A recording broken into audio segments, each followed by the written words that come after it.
The inverse of a matrix is given by the following definition.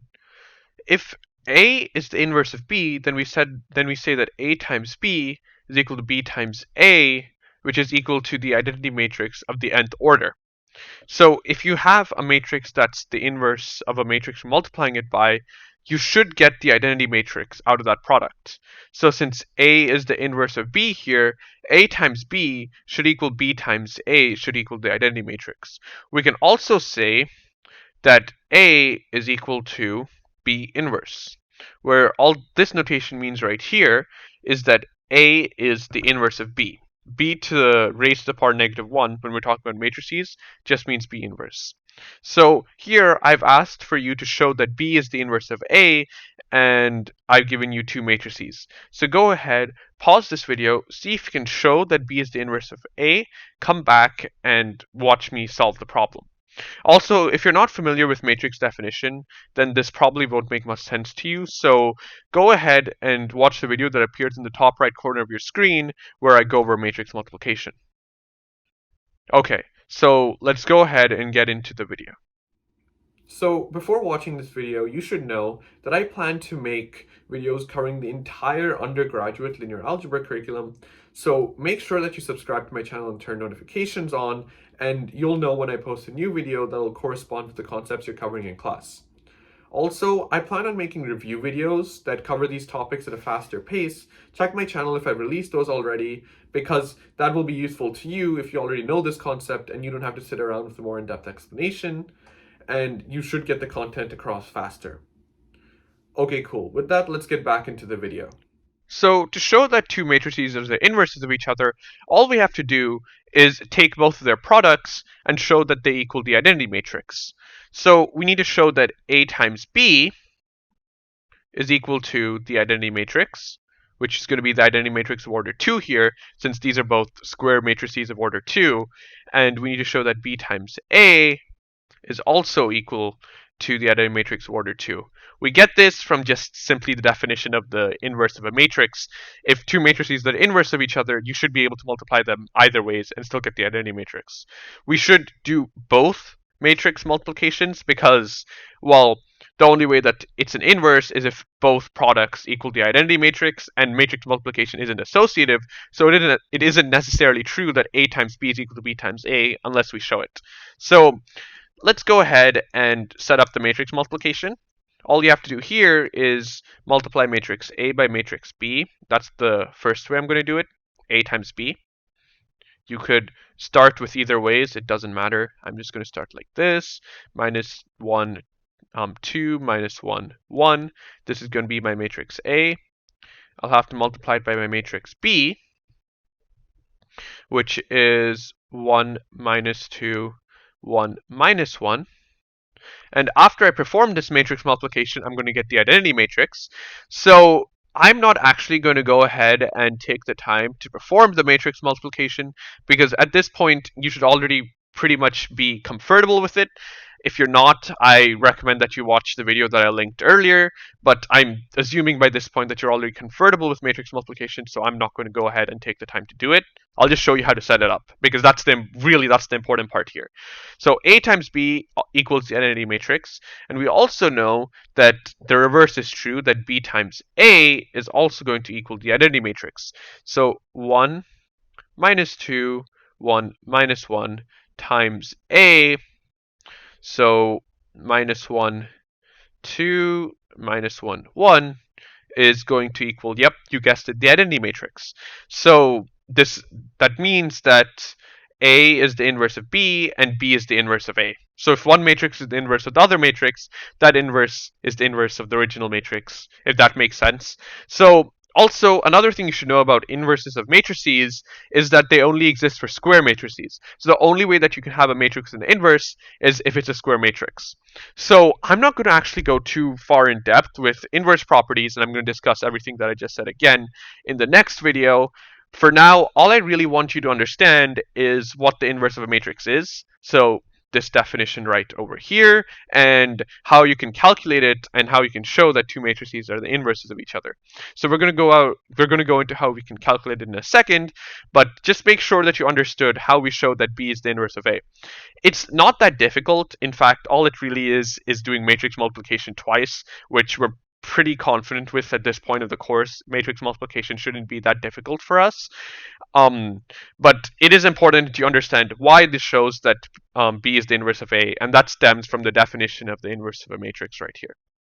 Okay, so now let's go ahead and learn how we can find the inverse of a matrix. So if I were to give you a matrix and ask you to find its inverse like I did with two matrices right here, you should be able to do that. Um, there's a very fast algorithmic way you can do it, but I'm not going to go ahead and just show that directly to you because that kind of defeats the purpose of me being here teaching you. Instead, what I'm going to do is I'm going to show you how we arrive at that algorithm, and then you can use that algorithm for every single problem from there, so you learn how it actually works, and I feel confident that I've taught you the actual concept of finding an inverse. So the way that we're going to approach finding an inverse is going to stem directly from the definition of the inverse of a matrix. We know that to find the inverse of a matrix, A inverse, A times A inverse should equal the identity matrix of order, well, for this matrix right here, I'm going to do bit A first. This should equal the identity matrix of order 2.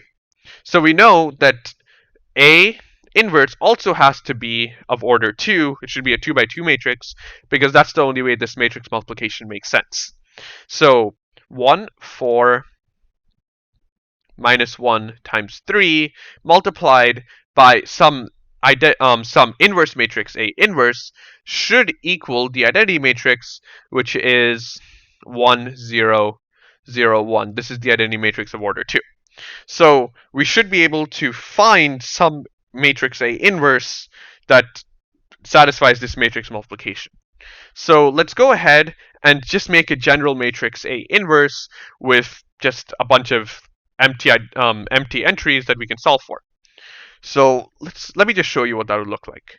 So we would have 1, 4, minus 1, 3 multiplied by a matrix that has x1, 1, x2, well, it would be x1, 2 actually, because first row, second column, x2, 1, and x2, 2 is equal to the identity matrix.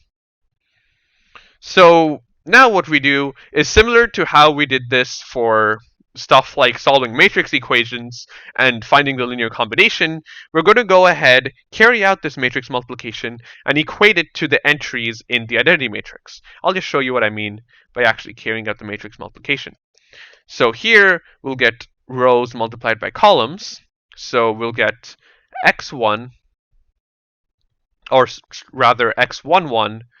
So that's plus 4x2, 1 as the first entry. For the second entry, we're going to get, well, the second entry of the first row, we're going to get x1, 1 plus, or sorry, x1, 2 plus 4x plus 4x2, 2. That's the second entry of the first row.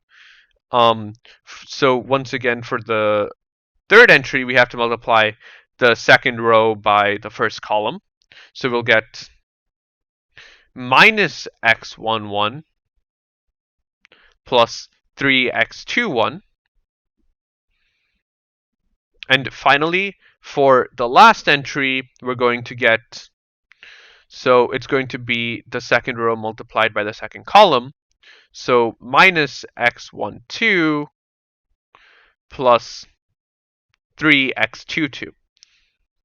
So forgive me that was a little bit slow because I just carried out the matrix multiplication right now in front of you. I didn't want to make any errors, but this is the matrix that you should get, and this is going to equal the identity matrix.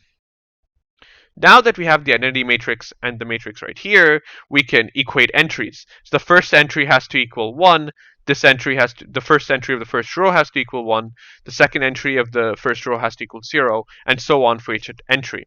So we're actually going to end up getting two different systems of equations. So the first system of equation is going to be x11 plus 4x21 is going to equal 1. The second equation in our first system of equations is going to be minus x11 plus 3x21 is going to equal, well, 0. Once again, all I'm doing is I'm equating entries, so the first entry of this matrix has to equal the first entry of the identity matrix because they're equal. The second entry in the first column of this matrix has to equal the second entry in the first column of the identity matrix because they're equal. And this is a system of equations that we get right here that we can solve. Next, we can get that x12 plus 4x22 is equal to 0. And also we can get that minus x12 plus 3x22 is equal to 1. So we have two systems of equations here, which means that we'll have two matrices that we can find the row-reduced echelon form of to solve for all of our variables. So let's go ahead and set that up. Here, the first matrix that we're going to get is going to look like this. So the first column is going to represent x11. The second column is going to represent x21. It was going to have 4, 3, because those are the coefficients of x21. These are the coefficients of x11. And we can add on a column that represents 1 and 0. So this is the matrix that we're going to have right here. Now we're going to set up another matrix, and when I'm doing this, I want you to just go ahead and look very closely at both matrices and look for any similarities, because that's what will actually allow us to come up with the faster algorithm for generally solving for the inverse of matrices that we're going to use for every single problem from here, because this is actually the longer way to do it. So the next matrix we're going to have is going to be, well, the coefficients of x12 are going to be 1, minus 1. The coefficients of x22 are going to be 4, 3. And then we're going to add on a column that's going to have the constants, which are 0 and 1.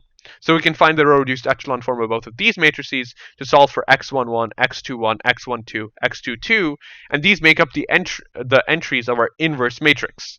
Now, this is actually going to be a lot more difficult to do than how we actually solve for the inverse, especially when we start getting to stuff like 3x3 matrices, which is the next example. So there's actually a much faster way to do it. And I want you to look at the coefficient matrices of both of these systems. So here, this is the coefficient matrix right here, and this is the coefficient matrix right there. So if you look at them, you'll notice that the coefficient matrices are exactly the same. The only thing these matrices differ in is the constant matrix that we added on right here. So in other words, we can go ahead and keep the same constant matrix for both of these matrices and just add these two matrices, well, not add them, make them into one matrix. I'll show you what I mean. Here, let's actually just call this constant matrix C. So here, when we have this constant matrix over here, and I want to go up and show you something, this constant matrix right here, this coefficient matrix, it's the exact same coefficient matrix as just the original matrix right here. The coefficient matrix always just equals the actual matrix we have. So we've just went through a really long process to just getting the same thing again. We've just arrived at the same point again, where we just have some coefficient matrix here, and it turns out that coefficient matrix is just equal to our actual matrix A. So instead of even writing C, I can just write A here. The coefficient matrix is equal to our actual matrix over there. By the way, the coefficient matrix is usually referred to as A, but I just wrote C there to emphasize that even though we did some work to get to the coefficient matrix, we just ended up arriving at the exact same matrix A, which is already pretty cool. That's a very interesting feature that we discovered right there about matrices. But it gets even cooler. We can solve this system since they both have the exact same coefficient matrix, and the coefficient matrix is the exact same thing as the matrix we're trying to find the inverse of. This is the matrix we're trying to find the inverse of. This is the matrix we're trying to find the inverse of. This is the matrix we're trying to find the inverse of. Since they're both the exact same matrices, well, what we can do is we can solve this using by adding on the identity matrix, by adjoining the identity matrix to the coefficient matrix. So we can have a matrix like this, A adjoined I. And this will look something like this. We'll have the original matrix A over here, which is 1, 4, minus 1, 3, and we can add on the identity matrix, which is going to be of order 2 here, because this is going to be a 2 by 2 matrix.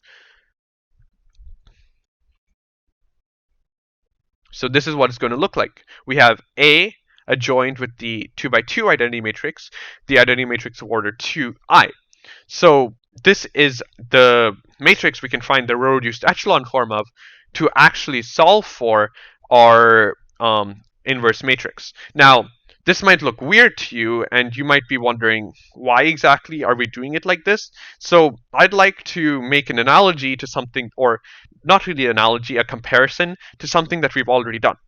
So you should already be familiar with the matrix equation AX is equal to B. If you're not, you should go ahead and watch that video, which is going to appear in the top right corner of your screen, where I explain this matrix equation. B over here used to just contain our constant terms, and A was just our matrix over here. So we had a matrix that looked something like, let's just say, 1, 2, 2, 1. We had a matrix that contained our coefficients, x1 and x2. So this was a 2 by 2 system over here, and we had some solutions 3, 4. The way we solve this is by taking this matrix, this constant matrix B, and adjoining it to our coefficient matrix. So we would get 1, 2, 2, 1 adjoined with 3, 4. And here, when we found the row reduced echelon form of that, when we did RREF of this matrix, we got some matrix over here that went ahead and gave us the solutions for the coefficients x1, x2, or the variables x1, x2. Now, if you look here at this matrix equation over here that I just made up, where we have AX is equal to B, we have almost the exact same thing over here. But instead of here, our X being a matrix with only one column, the matrix has two columns. And similarly here, the B matrix isn't a matrix with only one column, it's a matrix with two columns. So it should make sense that we should be able to solve for this matrix over here by simply going ahead and adjoining A with I2, because that's all we did here as well. We took A and adjoined B.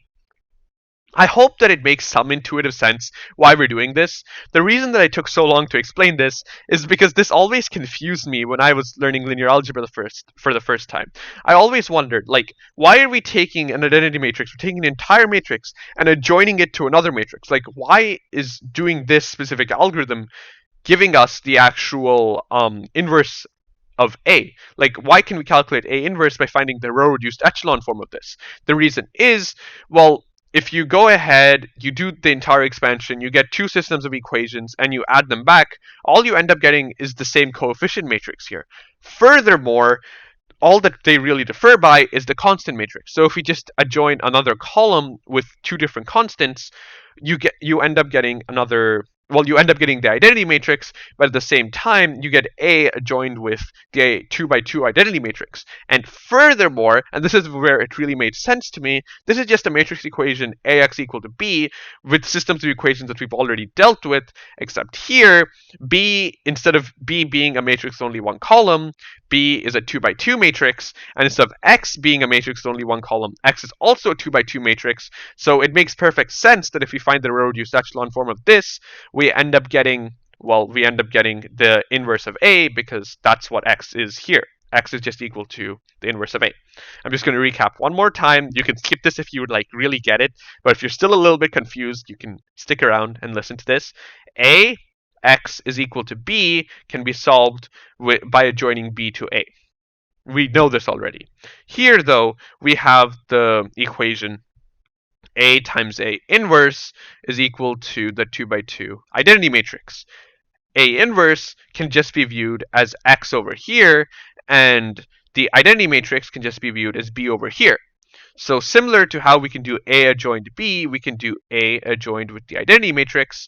We can find the row reduced echelon form of this to solve for X, and we can do the row reduced echelon form of this to solve for A inverse. or it's not equal to A inverse, but we can solve for A inverse like that, just like this isn't equal to X, but we can solve for X like that.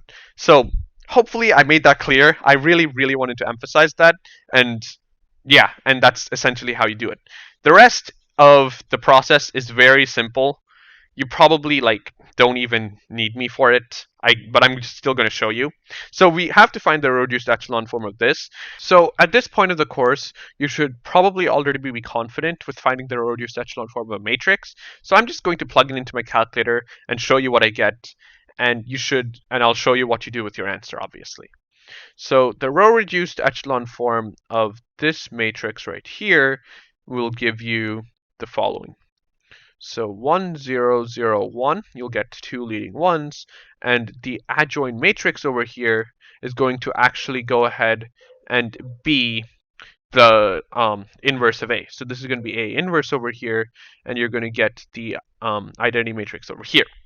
So once again, this is somewhat analogous to the case where if we had AX is equal to B, and we did RREF A adjoined B, we got that the column B would have the last column would have the solutions for X. Similarly, here the last columns, well, instead of column, we'll have columns because we have two columns here. Will give you A inverse. So this right here is going to be the inverse of A. So A inverse is going to equal -3, -4, 1, 1. So that's the inverse of A, and that's what you would show as your final answer. So now let's go ahead and do the second example. I'm going to go really quickly because this video has already gone on for far too long, but I'm just going to go really quickly and show you how you do it, and hopefully you're getting me and you'll be able to do this on your own. In fact, I want you to pause the video and try this on your own right now. You should be able to get it, but I'm going to go ahead and solve it. So all we have to do here is we need to adjoin the matrix with the identity matrix and find the row reduced echelon form of that specific system. So we'll get right here 1 minus 1 0, 1 0 minus 1 minus 6 2 3, and we'll go ahead and join a 3 by 3 identity matrix. So 1 0 0 0 1 0 0 0 1, and find the row reduced echelon form of this. So I'm just going to emphasize what this means again because I don't want you doing math for the sake of math. You'll have A times A inverse is equal to the identity matrix. We want to try and solve for A inverse. This is similar to AX is equal to B, where we take A adjoin B and we find the row reduced echelon form of this.